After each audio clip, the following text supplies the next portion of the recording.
So on the flyer, see how at the bottom it says more information at gbshp.org/savemyneighborhood. If you go there now, some of you went there prior to this meeting. We've now updated it. It's an entirely new page. It has everything that was up here tonight on there. It has all of the letters. It has all of the information you could ever want about this. So if you have questions, just go to that site and it will help answer it. Just going to get people who haven't spoken yet. Yes, ma'am, in the back. Yeah, the question I have has to do with affordable housing. Mm-hmm.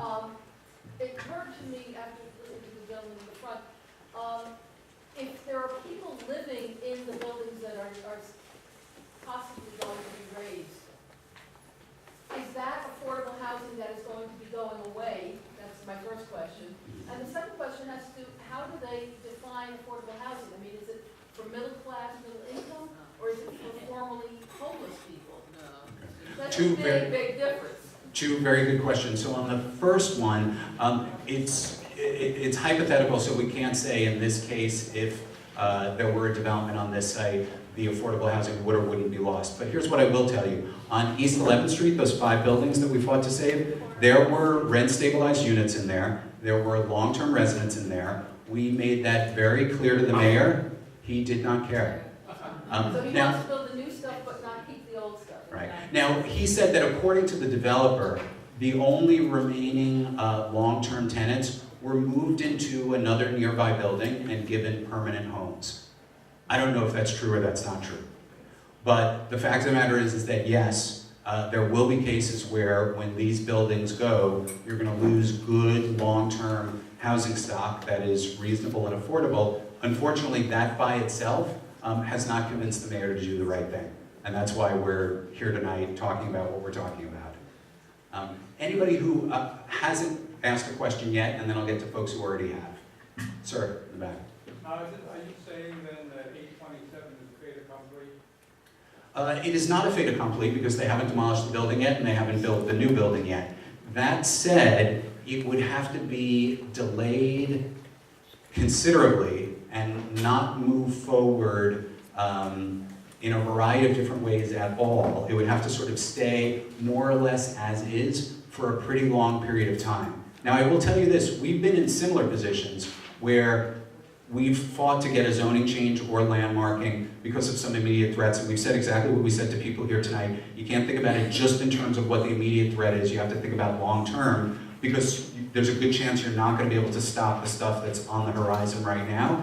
And in a couple of cases, because the stars aligned the right way, we did stop it, and they didn't get built. But that is, I'll be honest with you, in a case like 827 Broadway, the odds are against it, even in the best case scenario, but it is not impossible. Ma'am?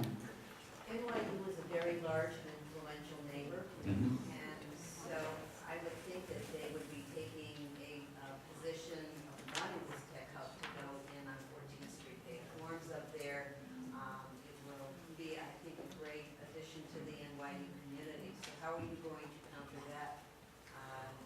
Well, fortunately, so far we haven't seen or heard anything indicating that NYU is involved with this one way or the other. But I think what you're hitting on more generally is that there are a lot of people, powerful interests, and even good arguments for why the tech hub should be built.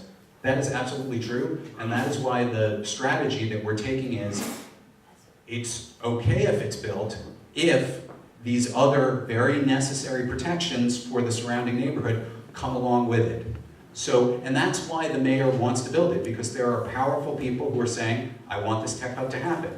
So rather than fighting a Sisyphean fight that there's a good chance we wouldn't win, and even if we did, it wouldn't change anything for the blocks to the south, what we are saying is, you want your tech hub? We want our protections for our neighborhood to the south. Ma'am? Not to get all not in my backyard, but seriously, the village is, and why we love it, is all about art and culture. A tech hub is antithetical to literally everything we are. On the other hand, somebody must want this. The West 50s, maybe even the Bronx, because the only thing I know about tech hubs is what I see on TV. And in Silicon Valley, they all have space, land, It's very different in New York. So these kinds of firms are located in a lot of, for instance, big old loft buildings. Like I said before, 770 Broadway is actually now, Facebook is in there. Google is in an old industrial building in Chelsea. So they actually want to be in neighborhoods like this. Let me say this, the tech hub being built on 14th Street in and of itself is not going to be such a bad thing.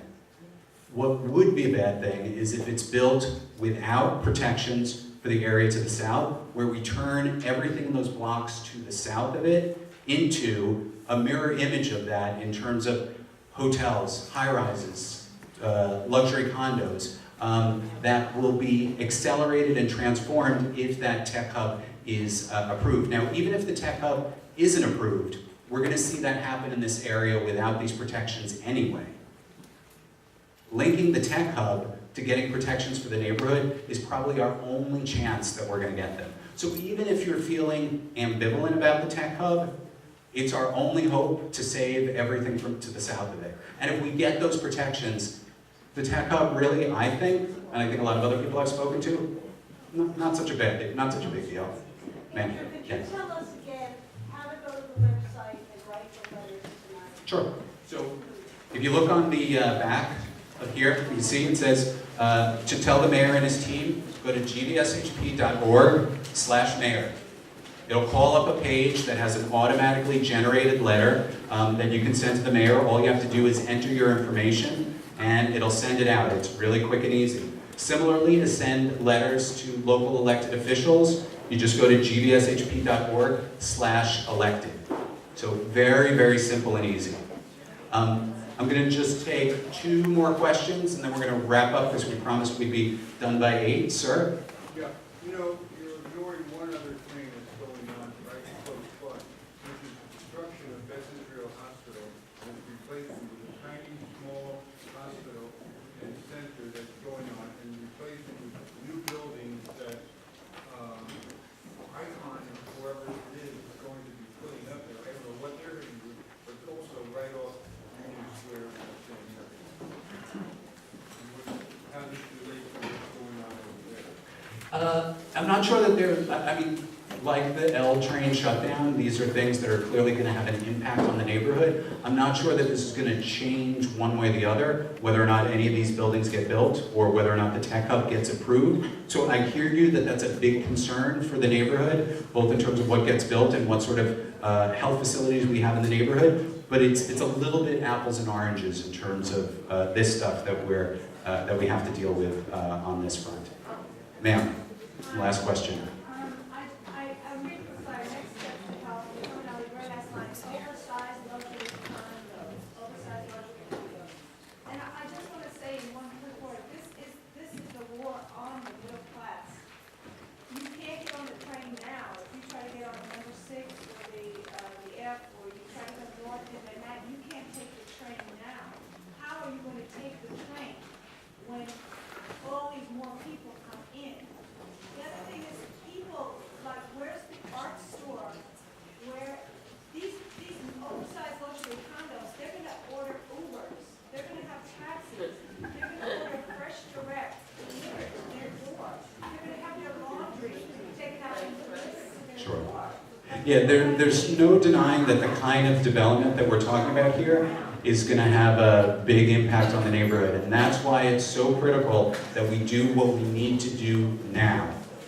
We have what is an opportunity before us. If we don't seize it, we're not going to get it again, and pretty soon it's going to be too late to do anything about it.